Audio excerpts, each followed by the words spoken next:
যদি আপনি রোজা রেখে বাসায় আছেন আর বসে বসে সিনেমা দেখছেন, তাহলে আপনি আসলে রোজা রাখছেন না।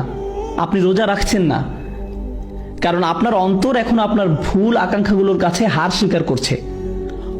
রোজা রাখার এই অনুশীলনটার উদ্দেশ্যই হলো যে আপনি প্রতিনিয়ত মনে করবেন যে যেভাবে আমি আমার ক্ষুধা তৃষ্ণার বিরুদ্ধে যুদ্ধ করেছি, আমাকে আমার চোখের আকাঙ্ক্ষার বিরুদ্ধে লড়তে হবে, আমাকে আমার মুখের বিরুদ্ধেও লড়তে হবে, আমাকে আমার জিহ্বার বিরুদ্ধে লড়তে হবে, আমাকে আমার আকাঙ্ক্ষার বিরুদ্ধে লড়তে হবে, আমাকে আমার হরমোনের বিরুদ্ধেও লড়তে হবে, আমাকে এখন আমার সবকিছুর বিরুদ্ধেই লড়তে হবে। এর মাঝে দৃশ্যমান তা হলো খাওয়া আর পান করা থেকে বিরত থাকা, কিন্তু আর সবকিছুই রোজার মাঝে আছে।